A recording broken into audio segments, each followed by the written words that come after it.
নমস্কার বন্ধুরা, আশা করি আপনারা সবাই ভালো আছেন। প্রিয়াস কুকিং ব্লগে আবারও একটা নতুন রেসিপিতে আপনাদের সবাইকে স্বাগত জানাই। আজকে আমি আপনাদের সঙ্গে মটন কষা বা মটন কারি রেসিপিটা শেয়ার করব।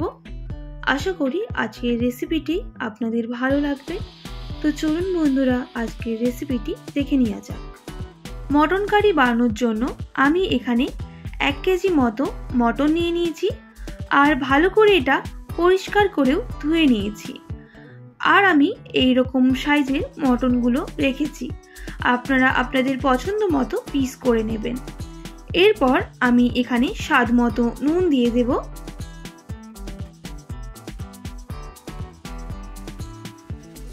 আর ভালো করে মাখিয়ে নেব।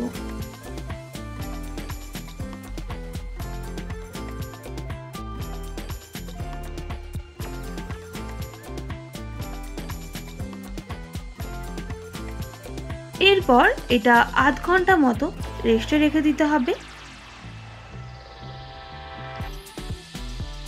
এখানে এবার আমি সরষের তেল দিয়ে দেব একটা কড়াইয়ের মধ্যে, আর আমি এখানে রেসিপিটা সরষের তেল দিয়ে করছি। আর তেলটা ভালো করে গরম হয়ে গেলে দিয়ে দেব সামান্য পরিমাণ চিনি, আর চিনিটা এইরকম হয়ে গেলে ভাজা আমি দিয়ে দেব তেজপাতা, এলাচ, লবঙ্গ আর দারুচিনি। এবার গরম মশলাগুলো ভালো করে ভেজে নিতে হবে। গরম মশলা থেকে একটা খুব সুন্দর গন্ধ বের হলে কচি রাখা পেঁয়াজ অ্যাড করে দিচ্ছি। এবার পেঁয়াজটা 5 থেকে 6 মিনিট সময় নিয়ে ভেজে নিতে হবে।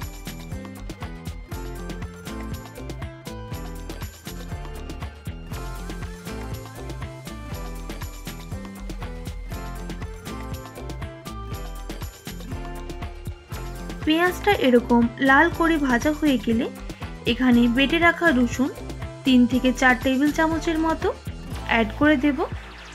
আর রসুনটা ভালো করে ভেজে নিতে হবে যতক্ষণ না রসুনের কাঁচা গন্ধটা চলে যাচ্ছে।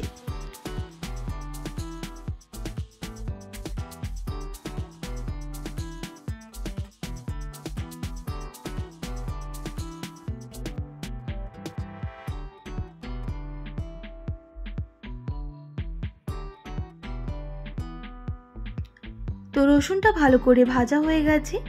এখানে আমি 2 টেবিল চামচ আদা বাটা ব্যবহার করব। তবে এখানে একটা ছোট্ট কথা বলে রাখি, রসুনের ভাগটা একটু বেশি দেবেন আর আদার ভাগটা একটু কম দেবেন, তাহলে কিন্তু মটন কারিটা খেতে খুব সুস্বাদু হবে। এবার মশলাটা আমি বেশ কিছুক্ষণ কষিয়ে নেব। কষানো হয়ে গেলে আমি এখানে 2 টেবিল চামচ হলুদ গুঁড়ো আর 3 টেবিল চামচ লঙ্কার গুঁড়ো জল দিয়ে ভালো করে মিশিয়ে রেখেছিলাম সেটা অ্যাড করে দেব। আপনারা কিন্তু একবার এইভাবে অবশ্যই বানিয়ে দেখবেন, তাহলে কিন্তু মটন কারিটা খেতে আরও সুস্বাদু হবে। এবার 3 থেকে 4 মিনিট সময় নিয়ে ভেজে নিতে হবে, না হলে কিন্তু হলুদের যে কাঁচা গন্ধটা সেটা কিন্তু একদমই যাবে না।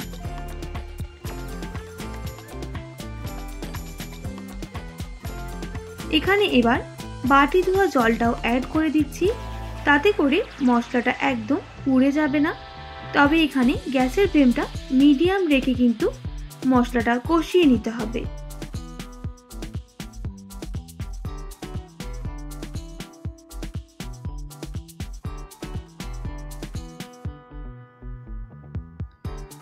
এইরকম মশলাটা কষানো হয়ে গেলে এখানে আমি কেটে রাখা টমেটো অ্যাড করে দেব। আবারও মশলাটাকে ভেজে নিতে হবে টমেটোর সাথে।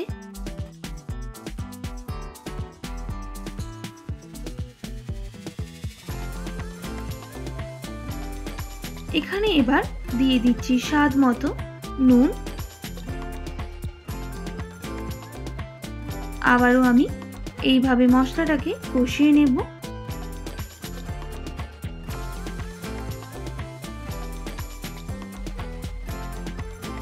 মশলা কিন্তু কষানো হয়ে গেছে আর সাইডে তেল ছাড়াও শুরু করে দিয়েছে। এই স্টেজে আমি ম্যারিনেট করে রাখা মটন দিয়ে দেব মশলার মধ্যে। এবার ভালো করে মিক্স করে নিতে হবে। আর দিয়ে দিচ্ছি পেঁপে কুচি 4টা। তবে কিন্তু পেঁপে দিলে মাংসটা সুসেদ্ধ হয়, তার জন্য আমি পেঁপেটা অ্যাড করলাম।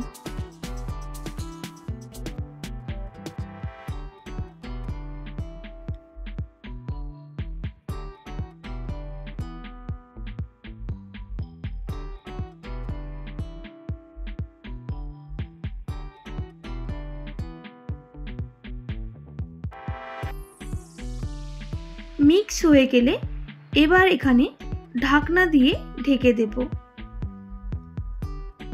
বেশ কিছুক্ষণের জন্য। কিছুক্ষণ পর ফিরে আমি ঢাকনাটা খুলে দেব, আবারও নাড়াচাড়া করে নিচ্ছি।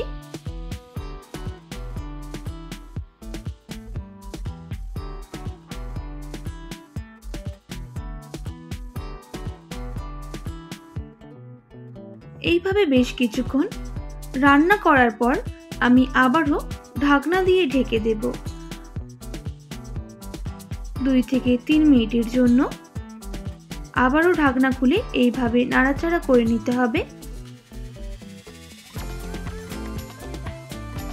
এইভাবে ঢাকনা দিয়ে দিয়ে আমি মাটনটা কষিয়ে নেব। তো দেখুন বন্ধুরা, মাটন থেকে কিন্তু তেল ছাড়া অলরেডি শুরু করে দিয়েছে। আরও বেশ কিছুক্ষণ কিন্তু এইভাবে কষিয়ে নিতে হবে।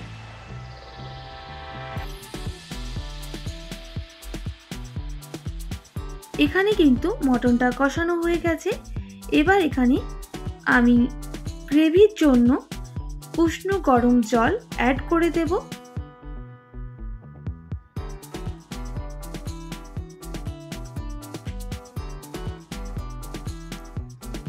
জল দেওয়ার পর আবারও ঢাকনা দিয়ে ঢেকে দেব প্রায় 4 মিনিটের মতো। এবার আমি 4 মিনিট পর ফিরে এসে ঢাকনাটা খুলে আপনাদের দেখিয়ে দিচ্ছি। এইভাবে কিন্তু ফুটে এসেছে। এই স্টেজে সামান্য পরিমাণ গরম মশলা অ্যাড করে দিচ্ছি। এবার ভালো করে মিক্স করে নিতে হবে। আমি কিন্তু প্রেসার কুকারে না দিয়ে এইভাবে কিন্তু সেদ্ধ করে নেব। তো দেখুন বন্ধুরা, দেখতে কতটা সুন্দর হয়েছে। এরপর ভেজে রাখা কয়েকটা আলু দিয়ে দিচ্ছি। এটা তবে সম্পূর্ণ অপশনাল।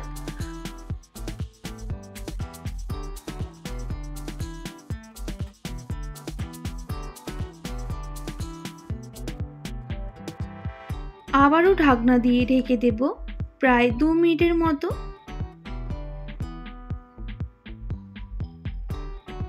তো দেখুন বন্ধুরা, মাটনটা দেখতে কতটা সুন্দর হয়েছে। অবশ্যই একবার কিন্তু এইভাবে বাড়িতে ট্রাই করবেন।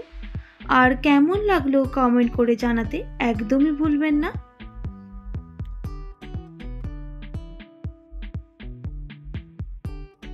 দুই মিনিট পর ফিরে এলাম। তো গ্যাসের ফ্লেমটা এবার অফ করে দিতে হবে। তো আপনাদের দেখিয়ে দিচ্ছি কতটা সুন্দর হয়েছে দেখতে। আশা করি আজকের রেসিপিটা আপনাদের ভালো লেগেছে। ভালো লেগে থাকলে অবশ্যই একটি like, comment, share and subscribe করে আমার পাশে থাকার অনুরোধ রইল। আর পাশে থাকা বেল আইকনটাও প্রেস করে দেবেন, তাহলে নিত্য নতুন রান্নার ভিডিওগুলো আপনাদের কাছে পৌঁছে যাবে। আর আজকের মতো এতটাই। আবারও নতুন কোনো রেসিপির সঙ্গে দেখা হচ্ছে। আপনারা ভালো থাকবেন, সুস্থ থাকবেন। আর এতক্ষণ ভিডিওটি দেখার জন্য অনেক অনেক ধন্যবাদ আপনাদের সবাইকে।